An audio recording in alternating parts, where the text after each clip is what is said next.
these fights take time. You know, we were just talking about the kind of problems that you have when you negotiate a contract. Yeah. Imagine AJ and Fury. They can't stand each other, and they're the two biggest names in the sport. We are joined by the one, the only Eddie Hearn. Yeah. Now, Eddie, there is a question that comes up quite a lot. Well, especially when last time when you came on the show, a lot of people wanted to know, have you ever boxed? Yeah, I did. I used to box for Billericay Boxing Club. Right, okay. It's a gym bout, so they kind of don't really give a winner, but they both. Yeah. But I won, obviously. Yeah. And from there, I got in the car with my dad, and I was like, "Oh, Dad, I can't believe it!" Like, you know, bear in mind, this was the time when my dad was the biggest promoter in the world, Yeah. and he was like at the back of the hall, like watching. Yeah. And I said, "Dad, I can't believe it. They called me Eddie Hills." He went, "Yeah, I told them not to call you Hearn." And I was like, "What?" He said, "Yeah, no, they would have tried to kill you if they knew you were my son." And I was like, "Oh." So he actually told the guy, "Don't call him Hearn, whatever you do, otherwise they'll give him a pummeling." You know? Oh, amazing. And then my next fight was at Billericay, and it was against a club called Newham. And actually, I met this guy the other day because I gave an interview about it. And he came out 30 years later, and we did an interview together. That's and nice. he won't mind me saying this, but it was a guy called Francis, and he was from Newham Boxing Club, right in the heart of East London, which was a lively club. I mean, I was from Billericay, like, you know what I mean? It was like, we had some nice fields. Essex boy. When we found out we were fighting Newham, we were like, oh no. So anyway, and he won't mind me telling this story, but so they waved me up and they said, "Oh, you're fighting that kid over there." And I looked over, and it was a kid about half my height, but he was a bit on the chubby side, let's Right, just okay, say. yeah. And I went over to my dad and I was like, Dad, I got the chubby kid over there. And he's like, all right, yeah. Anyway, this kid come out, he smashed me all over the place. Obviously I won the fight, but you know, it was. And we did a Zoom the other day, and it's like nice. boxing. Honestly, just quickly to say to any parents or any kids that listen to this, boxing clubs in the community, such a great place for young kids to be. Discipline, respect, manners, winning, losing, physical health, mental health. It's not about just boxing or wanting to go and be a world champion, but get the kids off the phone, get them into their local boxing club. Honestly, it will change their life, as it has all these guys. Yeah. You know, AJ, Tyson Fury, Eubank, Conor, but like boxing moulded them into the person they are today. So great place for young kids. I mean, you may or may not have just landed yourself in hot water because you mentioned them, not me. AJ, Tyson Fury. Yeah, I've got to talk about it. of course. It is the biggest fight that hasn't happened yet. We're seeing Tyson Fury constantly on Instagram, calling AJ out, calling you out and whatnot. And then cancelling the fight, then pulling out the fight. No one actually mentions that, but it's exactly. like... So what is going on? Where are we at? Where we're at is he called the fight on. Obviously, that AJ's just finished against Usyk and lost. So you all saw he was struggling a bit after that fight mentally, but he wanted to take the Tyson Fury fight. The date was a bit short notice, but he said, look, I feel like this might be my only chance to fight him. So I think Tyson Fury kind of called the bluff initially, and then AJ come out and said, okay, let's do it. And then everyone's on board. These fights take time. You know, we were just talking about the kind of problems that you have when you negotiate a contract. Imagine AJ and Fury. They can't stand each other, and they're the two biggest names in the sport. They've got contractual deals with various different broadcasters around the world, and he's got contractual deals with rival broadcasters. It takes time.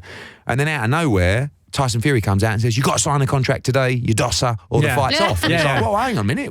And he knew that his team were nowhere near ready to sign a contract either. So anyway, it doesn't get signed, and he comes out and says, "Fight's off." We're like, oh, okay then. And then 2 days later, they come back and say, "Hold on a minute, let's try again." So we're like, okay.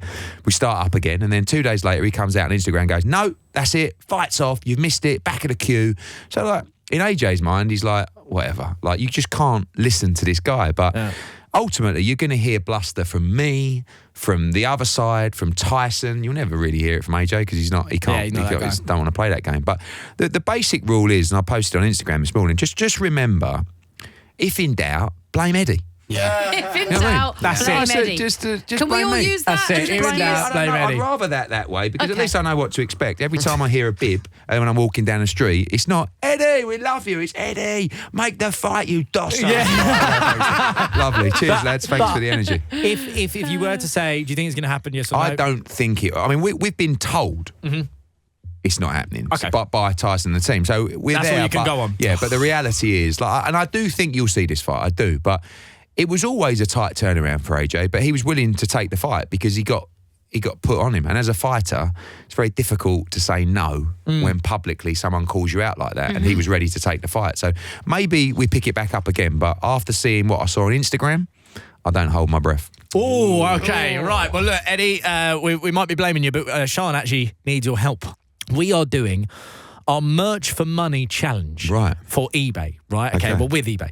Basically, Sean, Sonny and myself, we had to make a piece of merchandise, and that went on sale on eBay, and whoever sold the most wins. Okay. Right? And we had to base this kind of like around, who we are and just kind of around the show. All the proceeds going to charity, of course. I went for, I don't know if we've got a little prototype, the I Love Martin Kemp's Son t-shirt. You can take that one home, don't worry. It's small for me. Yeah, exactly, 10 quid. They're flying off the shelves. Sonny, do you want to explain yours? Well, mine are actually being sold the most currently, but it's toilet roll with Roman Kemp's face on it. I actually like that. Can you get me some of them for me? No, you don't. Not too big for you. Same size for everyone. I'd love to wipe my bottom with my face.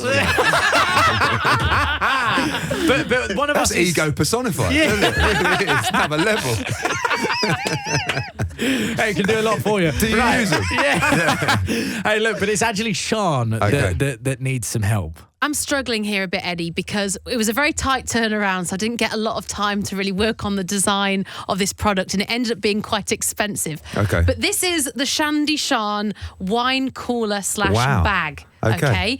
You know that everybody needs this in their life. You're turning up to parties and events, Eddie, with warm wine. Yeah. This will change your life. Okay. You're going to turn up, you're going to have something to hold the wine in. It's cushioned, it's protected, and it's cold. Would you buy this? It's like Dragon's Den all over again. Yeah, Eddie, let's be honest, it's rubbish. She needs some help. I need some help. How can I promote this?